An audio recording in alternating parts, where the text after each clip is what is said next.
How much did you score in your board exams?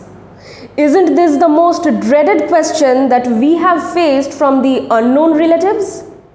I mean, if you really have to ask questions, then what's there in the marks? Ask something interesting like maybe, what do you think about the conspiracy theory? Or do aliens prefer pineapple or pepperoni on their pizza? Just because the relatives have a vague idea about the 5 W's and 1 H, that doesn't mean that they can pester us with their curiosity. Surely, you must have cheered in the Avengers movies. The 5 W's and 1 H are like the Avengers of information gathering, and they are not just for the journalists. You should definitely know them. In this episode of Speak Better, Write Better, we will introduce you to the superheroes of today's episode, the 5 W's and 1 H. And we will also tell you how to use it well.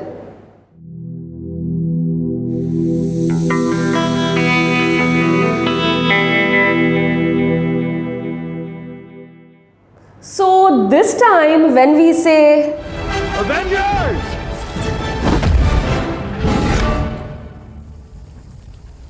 Assemble.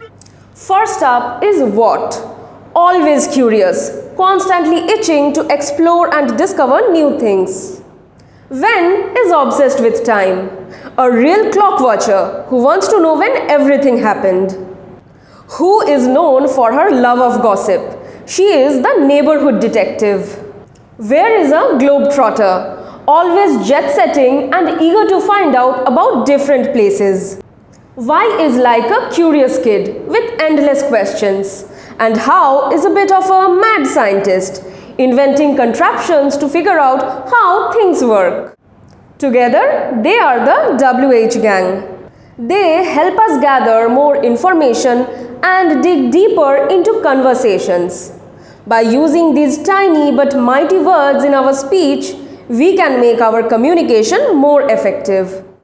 Now that we have met our heroes, let's see how we can work with them. The secret is to use the WH questions strategically. WH questions are easy to form. You start with a question word like who, what, where, when, why or how. Then add a helping verb such as is, are, do, did, will or can. Next, mention the subject, which is the person or thing you are asking about. Finally, include the main verb, which represents the action you want to know about.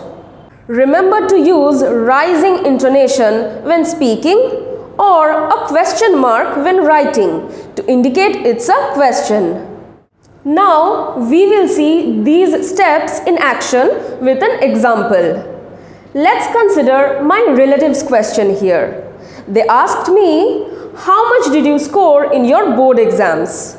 In this question, how serves as the question word, did as the helping verb, you as the subject, and score as the main verb.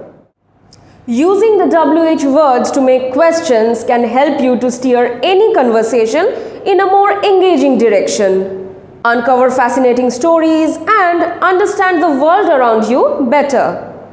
So next time you're chatting with someone, remember your WH buddies.